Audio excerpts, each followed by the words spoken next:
Hello everyone, I am सुगम। Welcome back. तो कैसे हो आप सब? आई होप आप सब अच्छे होंगे।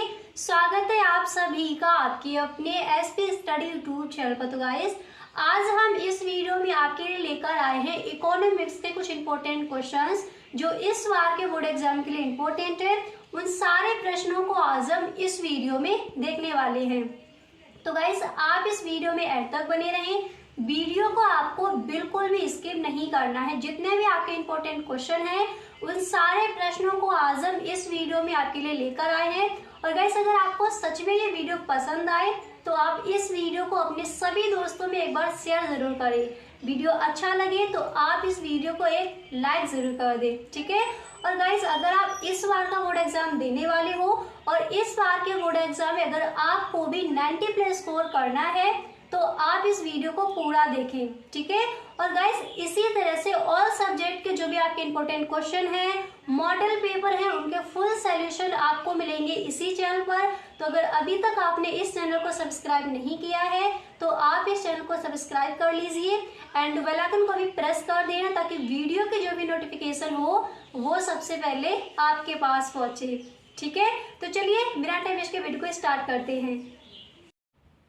तो यहाँ पर देखिए गाइस, आज हम यहाँ पर देखेंगे अर्थशास्त्र के कुछ महत्वपूर्ण प्रश्न, ठीक है। तो यहाँ पर जो आपका पहला प्रश्न है आप देख सकते हो। फर्स्ट मैंने यहाँ पर लिया है कि वास्तविक लागत क्या है, और ये प्रश्न कई बार बोर्ड एग्जाम में आस्क भी किया गया है। तो देखिए कि वास्तविक लागत जो है वो क्या है। तो जब आप इस प्रश्न का आंसर लिखोगे तो सबसे पहले यहाँ पर आपको जो फर्स्ट हेडिंग है वो आपको डालनी है वास्तविक लागत, ठीक है। क्वेश्चन आपका इस तरह से आस्क किया जाएगा कि वास्तविक लागत क्या है, समझाइए, ठीक है। तो देखिए सबसे पहले आप इस तरह से हेडिंग डालोगे वास्तविक लागत, एंड इसके बाद आपको यहाँ पर लिखना है कि वास्तविक लागत का अर्थ उन सभी कष्टों, प्रयत्नों तथा त्याग से है जो किसी वस्तु के उत्पादन में उठाने पड़ते हैं। वास्तविक लागत क्या है, एक बार दोबारा से देखिए। वास्तविक लागत का अर्थ उन कष्टों या प्रयत्नों से, उन कष्टों, प्रयत्नों तथा त्याग से है जो किसी वस्तु के उत्पादन में उठाने पड़ते हैं। इसके बाद आप लिखोगे कि वास्तविक लागत को सामाजिक लागत भी कहा जाता है क्योंकि समाज को वस्तुओं के उत्पादन में कष्ट एवं त्याग का सामना करना पड़ता है। इस तरह से आप समझाएंगे कि आखिर वास्तविक लागत है क्या, ठीक है। पहले हम यहाँ पर देखेंगे जो हमारे अतलग उत्तरीय प्रश्न हैं उनको, कि कौन कौन से ऐसे प्रश्न हैं जो इस बार के बोर्ड एग्जाम के लिए इम्पोर्टेंट हैं, ठीक है। तो वास्तविक लागत समझ आ गया। अब एक बार दोबारा से देख लीजिए। देखिए सबसे पहले आप हेडिंग डालोगे वास्तविक लागत, ठीक है। इसके बाद यहाँ पर देखिए, इसके बाद यहाँ पर आपको लिखना है कि वास्तविक लागत का अर्थ उन सब कष्टों, प्रयत्नों तथा त्याग से है जो किसी वस्तु के उत्पादन में उठाने पड़ते हैं। वास्तविक लागत को सामाजिक लागत भी कहा जाता है क्योंकि समाज को वस्तुओं के उत्पादन में कष्ट एवं त्याग का सामना करना पड़ता है। क्लियर?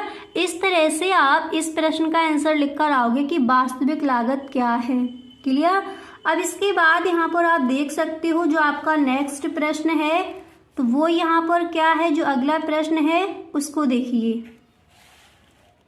तो देखिए यहाँ पर जो आपका नेक्स्ट प्रश्न है तो वो यहाँ पर दिया गया है कि गिफिन वस्तुएं क्या है। ये क्वेश्चन आपका अतलग उत्तरीय प्रश्न में कई बार आस्क किया गया है, आप पेपर उठाकर देखना, ठीक है। तो गिफिन वस्तुएं क्या हैं इनको समझिए। तो सबसे पहले आंसर लिखोगे तो फर्स्ट हेडिंग क्या डालोगे, गिफिन वस्तुएं। इसके बाद आपको लिखना है कि गिफिन वस्तु ऐसी निम्न कोट की वस्तु है जिसका आय प्रभाव ऋणात्मक होता है, ठीक है। गिफिन वस्तु में क्या है, गिफिन वस्तु ऐसी निम्न कोटि की वस्तु है जिसका आय प्रभाव ऋणात्मक होता है तथा कीमत प्रभाव धनात्मक होता है, ठीक है। इसके बाद आप लिखोगे कि गिफिन वस्तु पर मांग का नियम लागू नहीं होता। समझ आ गया गिफिन वस्तुएं क्या हैं? एक बार दोबारा से देख लीजिए। देखिए, गिफिन वस्तु ऐसी निम्न कोटि की वस्तु है जिसका आय प्रभाव ऋणात्मक होता है तथा कीमत प्रभाव धनात्मक होता है। गिफिन वस्तु पर मांग का नियम लागू नहीं होता। ठीक है, इस तरह से आप इस प्रश्न का आंसर लिखकर आओगे। अब इसी तरह यहाँ पर जो आपका नेक्स्ट है, अगला जो क्वेश्चन है उसको देखिए। जो नेक्स्ट प्रश्न है वो यहाँ पर आपका दिया गया है, आप देख सकते हो। देखिए, अगला प्रश्न है यहाँ पर कि आर्थिक समस्या क्या होती है। ये प्रश्न भी आपका कई बार पूछा गया है। ठीक है, तो जितने भी यहाँ पर आपको प्रश्न बताए गए उन सारे प्रश्नों को आप साथ ही साथ लिखते चलिए। ये सारे प्रश्न आपके इस बार के बोर्ड एग्जाम के लिए इम्पोर्टेंट है। ठीक है, तो देखिए, आर्थिक समस्या क्या होती है। तो जब आप इस प्रश्न का आंसर लिखोगे तो सबसे पहले यहाँ पर आपको जो आपकी फर्स्ट हेडिंग है वो आप डालोगे आर्थिक समस्या। ठीक है, उसके बाद आप लिखोगे कि विभिन्न आवश्यकताओं की, देखिए आपको लिखना है कि विभिन्न आवश्यकताओं की पूर्ति करने के लिए सीमित साधनों के प्रयोग से उत्पन्न चयन यानी चुनाव की समस्या को ही आर्थिक समस्या कहते हैं।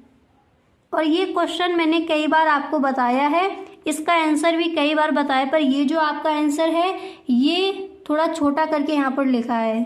ठीक है, तो आर्थिक समस्या क्या है? देखिए, विभिन्न यानी अलग अलग आवश्यकताओं की पूर्ति करने के लिए सीमित साधनों के यानी कम साधनों के प्रयोग से जो चुनाव की समस्या उत्पन्न होती है, ठीक है, उसी को हम कहते हैं आर्थिक समस्या।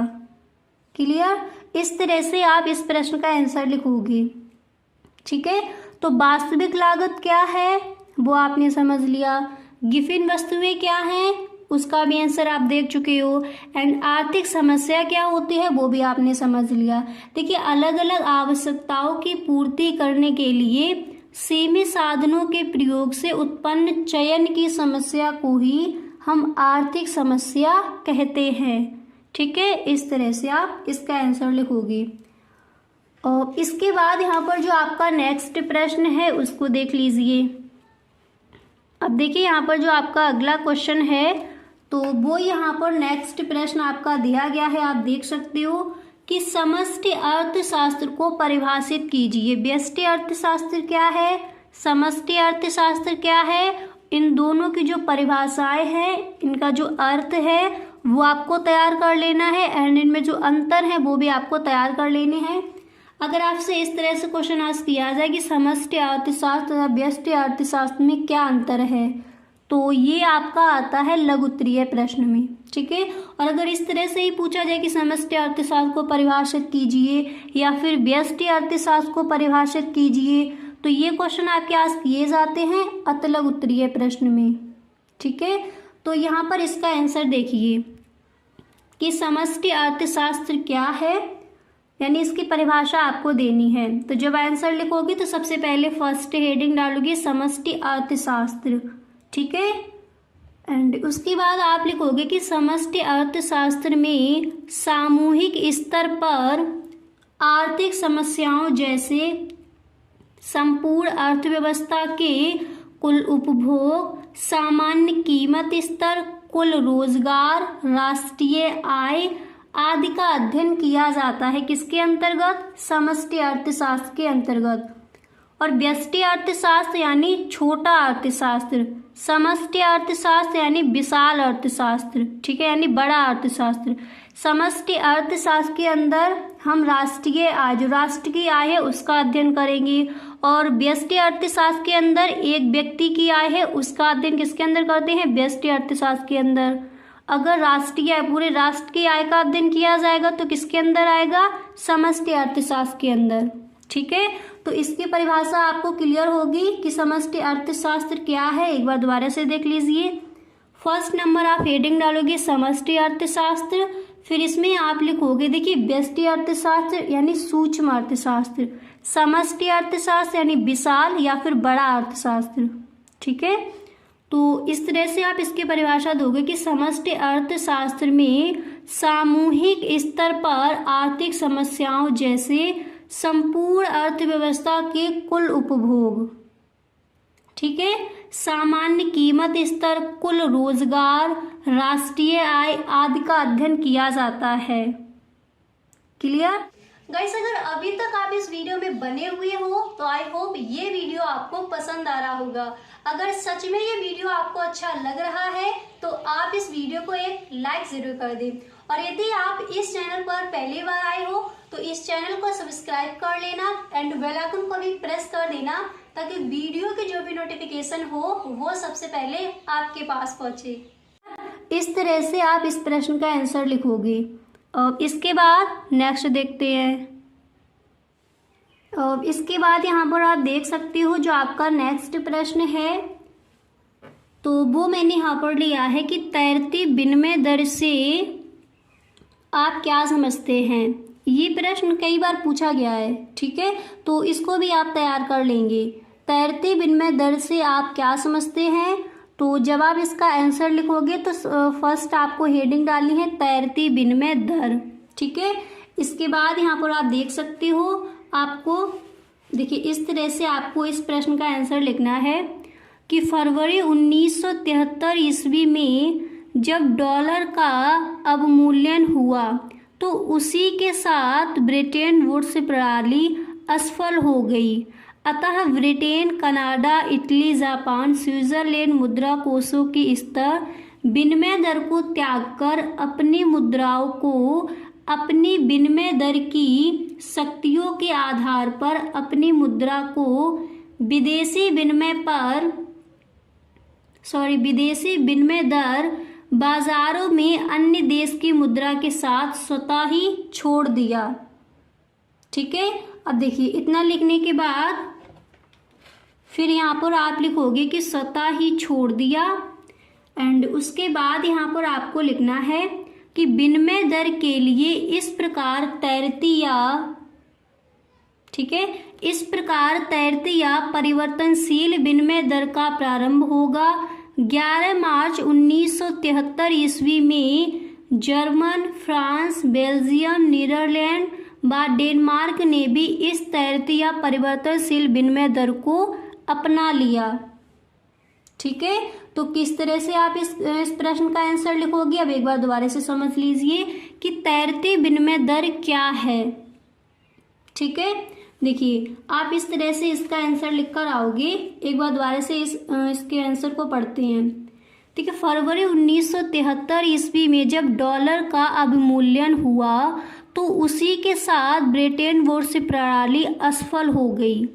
अतः Britain, Canada, Italy, Japan, Switzerland मुद्रा कोषों की स्तर विनिमय दर को त्यागकर अपनी मुद्राओं को अपनी विनिमय दर की शक्तियों के आधार पर अपनी मुद्रा को विदेशी विनिमय दर बाजारों में अन्य देश की मुद्रा के साथ स्वतः ही छोड़ दिया। ठीक है, स्वतः ही छोड़ दिया। फिर आप लिखोगे कि विनिमय दर के लिए इस प्रकार तैरती या परिवर्तनशील विनिमय दर का प्रारंभ होगा। 11 मार्च 1973 ईस्वी में जर्मन, फ्रांस, बेल्जियम, नीदरलैंड व डेनमार्क ने भी इस तैरती या परिवर्तनशील विनिमय दर को अपना लिया। इतना लिखने के बाद फिर आप लिखोगे, ठीक है, या परिवर्तनशील विनिमय दर को अपना लिया। इसके बाद आपको लिखना है कि नॉर्वे व स्वीडन ने भी बाद में स्वतंत्र विनिमय दर में सम्मिलित हो गए। ओके, इतना लिखने के बाद फिर यहाँ पर आप देख सकते हो, फिर आप लिखोगे कि कुछ देशों की मुद्रा को डॉलर या सशक्त मुद्रा में बांध दिया गया तथा विकासशील देशों की मुद्रा यानी SDR को और चालू मुद्रा के मूल्यों को विदेशी विनिमय मूल्यों के साथ मूल्यों के लिए बांध दिया गया। ठीक है, इस तरह से आप इस प्रश्न का आंसर लिखोगे। अच्छे से समझ आ गया। अब इसके बाद यहाँ पर जो आपका नेक्स्ट प्रश्न है, जो अगला क्वेश्चन है उसको देखते हैं। तो ये जो आपका क्वेश्चन है ये भी कई बार बोर्ड एग्जाम में आज किया गया है, ठीक है। तो यहाँ पर आप देख सकते हो आपका प्रश्न क्या है। तो क्वेश्चन जो है वो यहाँ पर आपका दिया गया है। देखिए प्रश्न है कि वस्तु विनिमय प्रणाली क्या है, इसकी क्या कमियां हैं, ठीक है। वस्तु विनिमय प्रणाली क्या है, इसकी क्या कमियां हैं वो आपको बतानी है। तो फर्स्ट आपको क्या करना है, आपको हेडिंग डालनी है वस्तु विनिमय प्रणाली। फिर आप इसमें लिखोगे कि जब देश में मुद्रा का प्रचार प्रसार या जन्म नहीं हुआ था तब मनुष्य अपनी आवश्यकताओं की पूर्ति एक वस्तु को देकर व्यक्ति से दूसरे व्यक्ति से उसकी वस्तु को लेकर करता है, यानी करता था, ठीक है। इसके बाद आप लिखोगे अर्थात वस्तु का वस्तु से प्रत्यक्ष विनिमय ही वस्तु विनिमय कहलाता है। तो क्लियर हो गया कि वस्तु विनिमय प्रणाली क्या है, इसकी कमियां क्या है, वो यहाँ पर अभी नीचे देखेंगे, ठीक है। तो इतना समझिए कि वस्तु विनिमय प्रणाली क्या है, एक बार दोबारा से देख लीजिए। जब देश में मुद्रा का प्रचार प्रसार या जन्म नहीं हुआ था तब मनुष्य अपनी आवश्यकताओं की पूर्ति एक वस्तु को देकर व्यक्ति से दूसरे व्यक्ति से उसकी वस्तु को लेकर करता था। अर्थात वस्तु का वस्तु से प्रत्यक्ष विनिमय ही वस्तु विनिमय कहलाता है, ठीक है। अच्छे से क्लियर हो गया। तो इस तरह से आप इस प्रश्न का आंसर लिखोगे। अब क्वेश्चन में पूछा गया है इसकी क्या कमियां हैं, ठीक है। तो इसकी कमियां क्या है उनको देख लीजिए। एंड यहाँ पर एक चीज आप और देख लीजिए कि जो एस.जे. थॉमस हैं, अर्थशास्त्री हैं, इन्होंने वस्तु विनिमय प्रणाली की जो डेफिनेशन है वो किस तरह से दी है उसको भी यहाँ पर आप देख लीजिए, ठीक है। तो एस.जे. थॉमस जी कहते हैं कि वस्तु विनिमय से ये तात्पर्य वस्तु का वस्तु से प्रत्यक्ष विनिमय ही वस्तु विनिमय कहलाता है, ठीक है। जो अर्थशास्त्री हैं एस.जे. थॉमस, तो इस तरह से आप लिखोगे एस.जे. थॉमस के अनुसार, कॉमा इन्वर्टेड कॉमा बिगिन करना है, फिर आप लिखोगे कि वस्तु विनिमय से तात्पर्य वस्तु का वस्तु से प्रत्यक्ष विनिमय ही वस्तु विनिमय कहलाता है, ठीक है। इसके बाद यहाँ पर आप देख सकते हो आपको जो नेक्स्ट हेडिंग है वो यहाँ पर आपको क्या डालनी है। देखिए इसके बाद जो आपकी अगली हेडिंग है वो यहाँ पर पड़ेगी कि वस्तु विनिमय की कमियाँ। अब देखिए वस्तु विनिमय की कमियाँ कौन कौन सी हैं उनको देख लीजिए। तो सबसे पहले आपको यहाँ पर फर्स्ट एक लाइन लिखनी है, वस्तु विनिमय की कमियाँ निम्नलिखित हैं जो इस प्रकार हैं, ठीक है। इतना लिखने के बाद फिर यहाँ पर देखिए, यहाँ पर जो आपकी फर्स्ट हेडिंग है वो आपको क्या डालनी है। देखिए इतना लिखने के बाद यहाँ पर जो आपकी फर्स्ट हेडिंग है वो यहाँ पर पड़ेगी। फर्स्ट हेडिंग आप डालोगे दोहरे संयोग का होना, ठीक है। वस्तु विनिमय की जो कमियां हैं उनको देखिए, तो फर्स्ट हेडिंग क्या डालोगे, दोहरे सहयोग का ना होना, ठीक है। इसमें आप लिखोगे कि वस्तु विनिमय की यह पहली व मुख्य समस्या या कमी थी कि इसमें दोहरा सहयोग नहीं पाया जाता है। दोहरे सहयोग से तात्पर्य दोनों तरफ से सहमति वस्तु को बदलने की, ठीक है। तो फर्स्ट हेडिंग आप क्या डालोगे, दोहरे सहयोग का ना होना, फिर आप लिखोगे कि वस्तु विनिमय की यह पहली व मुख्य समस्या या कमी थी कि इसमें दोहरा सहयोग नहीं पाया जाता है। दोहरे सहयोग से तात्पर्य दोनों तरफ से सहमति वस्तु को बदलने की, ठीक है। अब इसके बाद देखिए यहाँ पर जो आपकी नेक्स्ट हेडिंग है वो क्या पड़ेगी। तो अगली हेडिंग आप डालोगे भावी भुगतान की समस्या, ठीक है। फिर इसमें आप लिखोगे कि वस्तु विनिमय में यह भी बहुत बड़ी कमी थी कि इस विनिमय में भविष्य में ऋण चुकाने की समस्या थी, क्योंकि मुद्रा तो चलती नहीं थी, वस्तु का वस्तु से ही विनिमय होता है, जिसकी मात्रा स्थिर या निश्चित नहीं थी। ओके, तो नेक्स्ट हेडिंग आपको क्या डालनी है? नेक्स्ट हेडिंग आपकी पड़ेगी यहाँ पर भावी भुगतान की समस्या, और फिर उसमें आपको क्या लिखना है एक बार दोबारा से देख लीजिए। आप लिखोगे कि वस्तु विनिमय में यह भी बहुत बड़ी कमी थी कि इस विनिमय में भविष्य में ऋण चुकाने की समस्या थी, क्योंकि मुद्रा तो चलती नहीं थी, वस्तु का वस्तु से ही विनिमय होता है, जिसकी मात्रा स्थिर या निश्चित नहीं थी। ठीक है, तो सेकंड हेडिंग डालकर आप इस तरह से लिखोगे कि वस्तु विनिमय प्रणाली क्या है, इसकी क्या कमियां हैं, वो यहाँ पर आपने समझ लिया।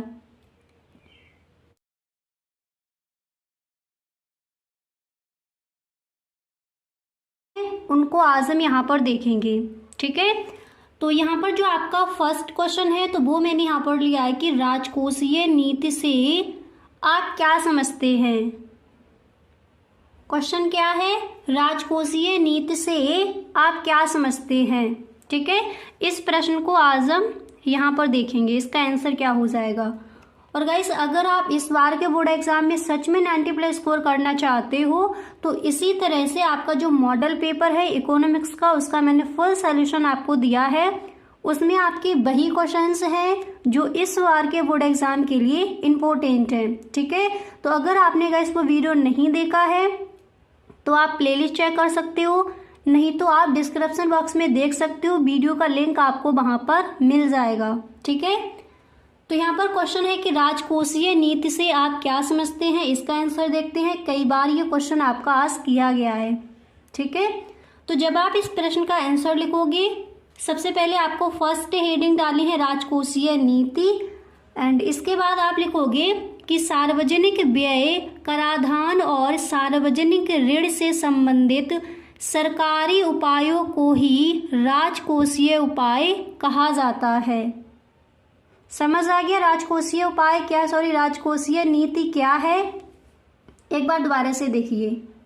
ठीक है, और जितने भी क्वेश्चंस यहाँ पर आपको बताए जाए, हर क्वेश्चंस को आपको साथ ही साथ लिखते चलना है। ओके, तो देखिए इसका आंसर क्या हो जाएगा। सबसे पहले आपको क्या करना है, हेडिंग डाली है राजकोषीय नीति, इसके बाद आप लिखोगे कि सार्वजनिक व्यय, कराधान और सार्वजनिक ऋण से संबंधित सरकारी उपायों को ही राजकोषीय उपाय कहा जाता है। इसके बाद आप लिखोगे कि इनसे संबंधित नीति को राजकोषीय नीति अथवा बजट नीति कहते हैं। तो समझ आ गया राजकोषीय नीति क्या है। देखिए, सार्वजनिक व्यय, कराधान और सार्वजनिक ऋण से संबंधित सरकारी उपायों को ही राजकोषीय उपाय कहा जाता है। इनसे संबंधित नीति को राजकोषीय नीति अथवा बजट नीति कहते हैं।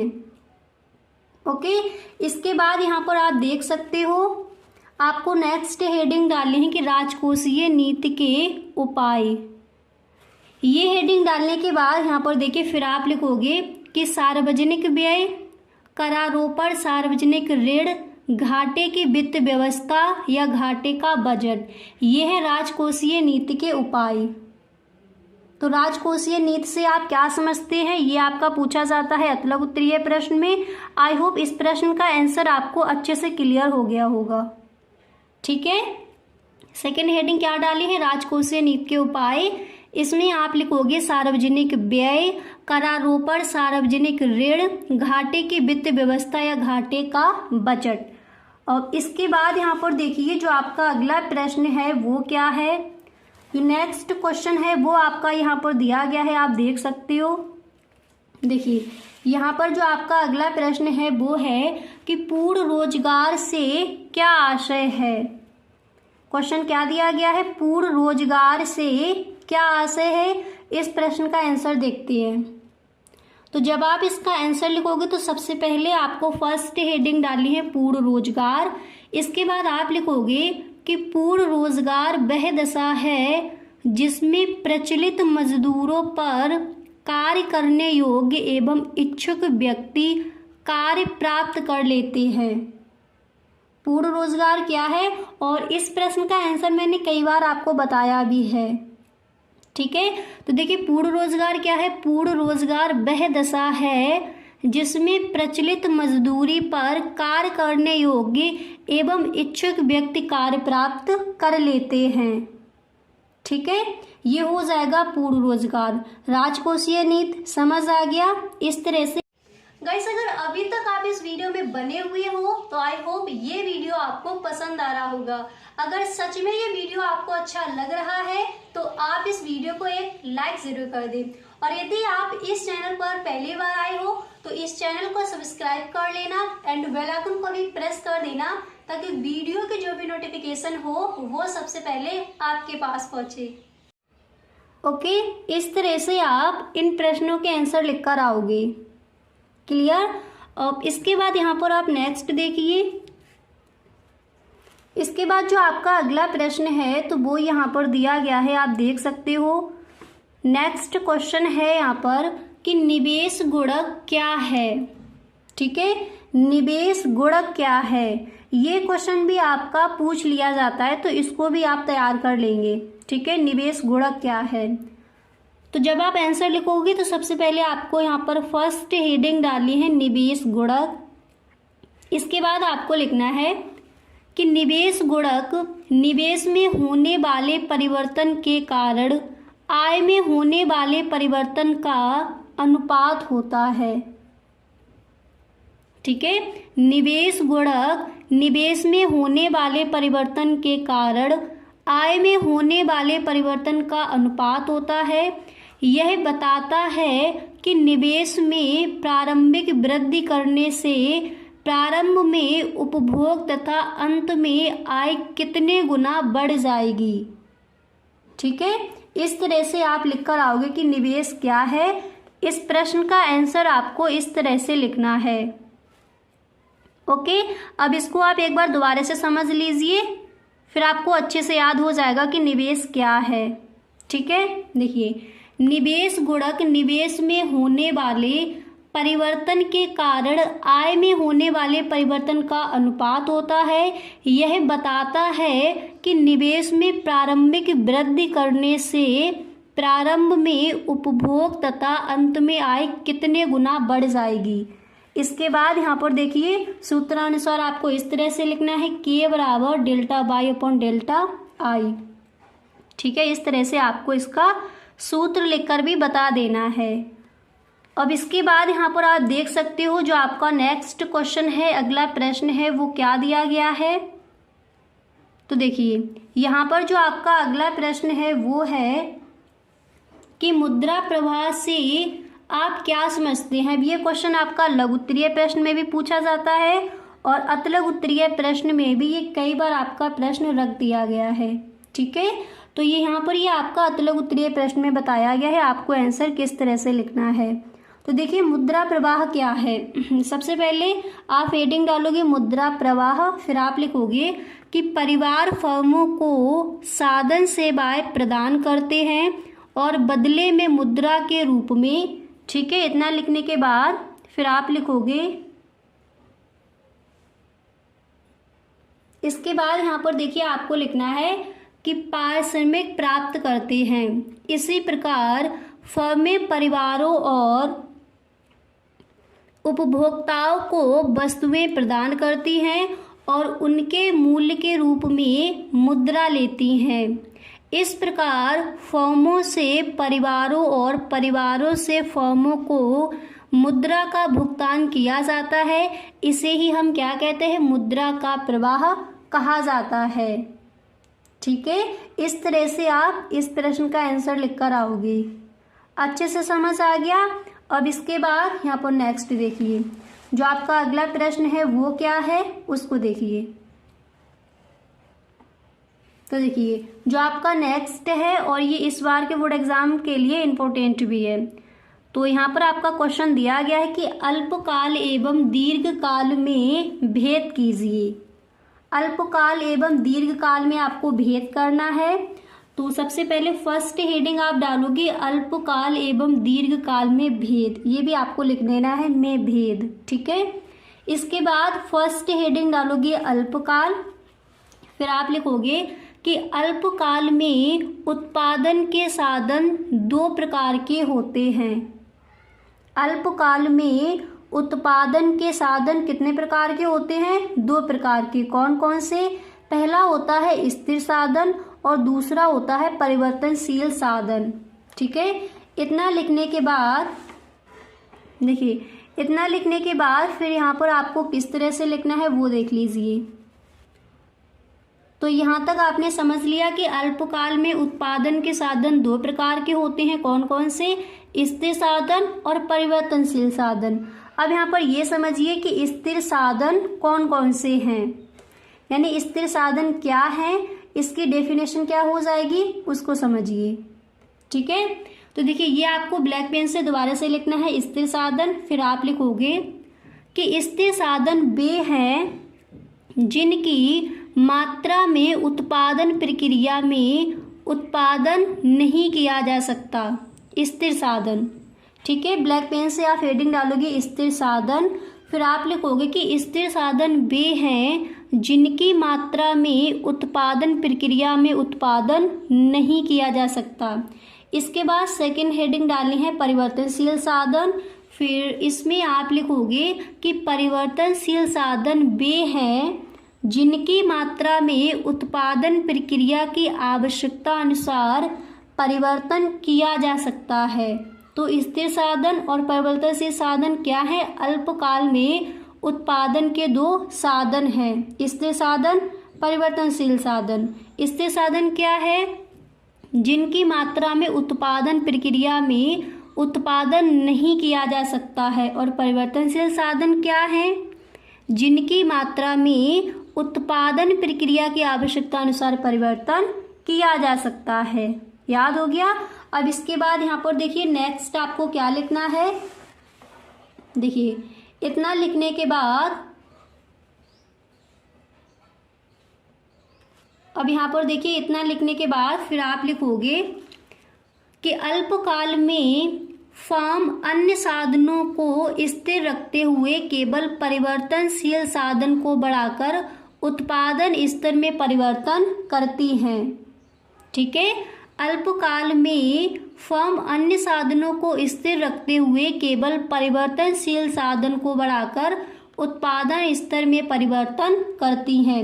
इसके बाद आपको इस तरह से और लिख देना है, आपको इस तरह से इन्वर्टेड कॉमा बिगिन करना है। फिर आप लिखोगे कि अल्पकाल में केवल परिवर्तनशील साधनों की मात्रा को घटाया बढ़ाया जा सकता है, स्थिर साधनों की मात्रा में कोई परिवर्तन नहीं किया जा सकता। तो अल्पकाल में उत्पादन के दो साधन कौन कौन से थे? साधन के दो प्रकार कौन कौन से थे? स्थिर साधन और परिवर्तनशील साधन। आप इतना भी लिखते हो तब भी ठीक है आपका, कि अल्पकाल में केवल परिवर्तनशील साधनों की मात्रा को घटाया बढ़ाया जा सकता है, स्थिर साधनों की मात्रा में कोई परिवर्तन नहीं किया जा सकता। तो समझ आ गया कि अल्पकाल क्या है, ठीक है। अब इसके बाद यहाँ पर देखिए नेक्स्ट आपको हेडिंग डालनी है दीर्घकाल। अल्पकाल और दीर्घकाल में आपको भेद बताना है। तो यहाँ पर जो आपकी सेकंड हेडिंग है वो क्या पड़ेगी? दीर्घकाल, ओके। और दीर्घकाल हेडिंग डालने के बाद यहाँ पर आप देख सकते हो आपको किस तरह से लिखना है। दीर्घकाल आप हेडिंग डालोगे, फिर आप लिखोगे कि दीर्घकाल में कोई भी साधन स्थिर नहीं होता, सभी साधनों की मात्रा को उत्पादन प्रक्रिया की आवश्यकता अनुसार घटाया बढ़ाया जा सकता है। फर्म उत्पादन के साधनों में आनुपातिक परिवर्तन करके उत्पादन का पैमाना बदलती हैं, ठीक है। आपको समझ आ रहा है कि दीर्घकाल क्या है? एक बार दोबारा से देखिए। दीर्घकाल में कोई भी साधन स्थिर नहीं होता, ठीक है। सभी साधनों की मात्रा को उत्पादन प्रक्रिया की आवश्यकता अनुसार घटाया बढ़ाया जा सकता है। फर्म उत्पादन के साधनों में आनुपातिक परिवर्तन करके उत्पादन का पैमाना बदलती हैं। अल्पकाल और दीर्घकाल में आधारभूत अंतर समयावधि का है। ठीक है, इतना लिखने के बाद देखिए फिर आप आगे लिखोगे,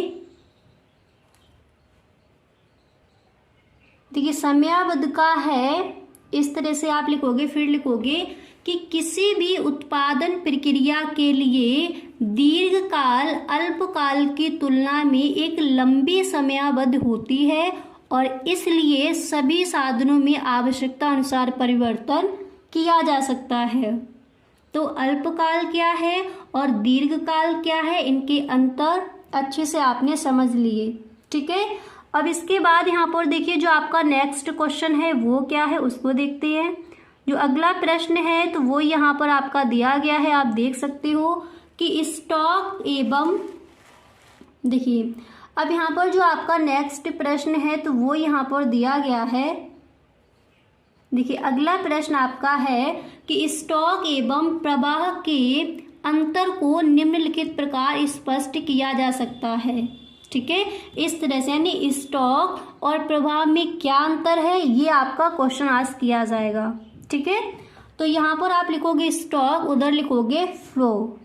ठीक है, फ्लो यानी प्रवाह, स्टॉक यानी स्टॉक।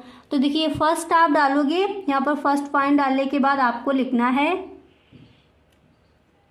कि स्टॉक किसी एक विशेष समय बिंदु पर मापी जाने वाली आर्थिक चर की मात्रा है और प्रवाह क्या है, प्रवाह किसी एक समयावधि के दौरान मापी जाने वाली आर्थिक चर की मात्रा है।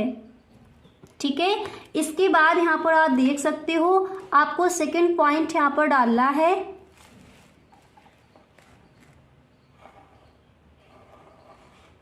अब यहाँ पर देखिए आपको डालना है सेकंड पॉइंट। फिर यहाँ पर आप लिखोगे यह एक स्थैतिक अवधारणा है। इसके बाद फ्लो में पहुंचे, यहाँ पर आप लिखोगे यह एक प्रायोगिक अवधारणा है। इसके बाद यहाँ पर तीसरा पॉइंट डालना है। फिर आप लिखोगे स्टॉक का कोई समय परिमाप नहीं होता। फिर इधर आपको लिखना है कि प्रवाह का परिमाप होता है। ठीक है, प्रवाह का परिमाप होता है। इसके बाद इधर आपको 4 पॉइंट डालना है। फिर आप लिखोगे कि स्टॉक पूंजी स्टॉक है और इधर आप लिखोगे कि राष्ट्रीय आय प्रवाह है।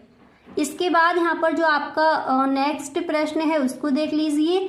जो अगला क्वेश्चन है वो यहाँ पर आपका दिया गया है। देखिए नेक्स्ट क्वेश्चन है कि व्यावसायिक बैंकों के मुख्य कार्यों को संक्षेप में लिखिए। व्यावसायिक बैंकों के मुख्य कार्यों को संक्षेप में लिखिए। ये जो क्वेश्चन है ये भी आपका इस बार के बोर्ड एग्जाम के लिए इम्पोर्टेंट है, इसको भी आपको अच्छे से तैयार कर लेना है। ठीक है, तो गाइस आज हमने यहाँ पर देखिए सम आपके important questions for board exam. तो गाइस आज के लिए बस इतना ही, मिलते हैं नेक्स्ट वीडियो में। इसी तरह से नेक्स्ट वीडियो भी आपका आएगा, उसमें भी आपको जो आपके इम्पोर्टेंट क्वेश्चन है वो बताए जाएंगे। ठीक है, तो आप उस वीडियो को देखना ना भूलें। ओके, और गाइस अगर आपको सच में ये वीडियो अच्छा लगा है तो आप इस वीडियो को एक लाइक ज़रूर कर दें। Okay, thank you so much.